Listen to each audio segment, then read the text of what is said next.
The moment my wife told me I'd be photographing her sister's wedding for free, something in her voice cracked the last piece of respect I had for our marriage. "You're basically part of the family staff now," she said, tossing the words like crumbs on the floor. "Plus, it's not like you have anything better to do." I remember staring at her, her back turned as she scrolled her phone, already bragging in a family group chat that she'd secured a professional photographer, without spending a rupee. She didn't even ask me. She announced it, decided it, owned me. And in that moment I realized this wasn't about photography at all. It was about control, years of little humiliations piling up until they finally collapsed on top of me. But this time I didn't bend. Not anymore. The truth is, photography used to be something she loved about me. In the early days, she used to say my camera was an extension of my heart. She'd lean on my shoulder and flip through my photos, telling me she'd never felt so seen. Somewhere along the way that shifted.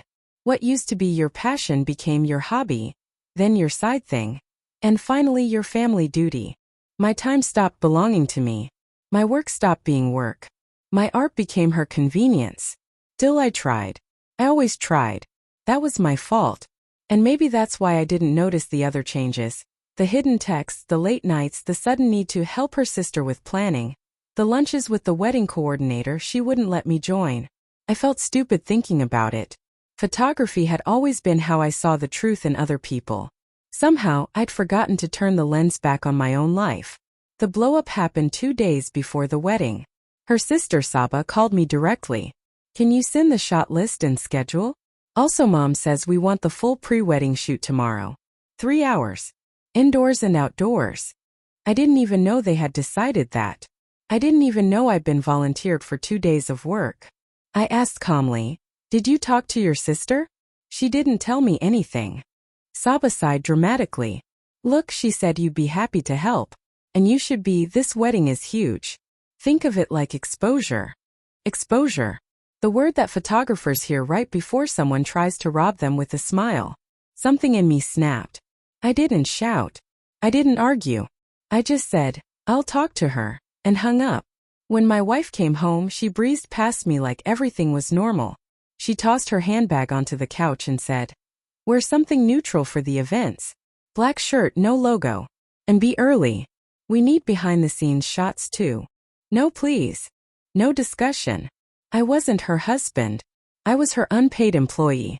And I finally said the words that had been choking me for months. "I'm not doing it." She froze.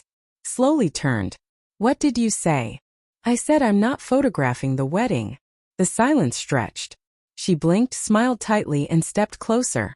"Don't be dramatic. You've already been added to the program. You didn't ask me." "You didn't need to be asked," she snapped.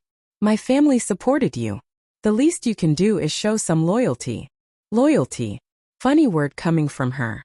I looked her in the eye. "Who were you really having lunch with yesterday?" Instant panic. It flickered in her pupils before she smothered it. "What?" "Don't change the subject." But it was too late. I'd seen it. "You said you were with the coordinator." She said you never met her. She stepped back. "You're paranoid. And you're lying." For a moment, neither of us moved. It felt like the entire house was holding its breath, waiting for the truth to land somewhere. Finally, she whispered, "We can discuss your insecurities later.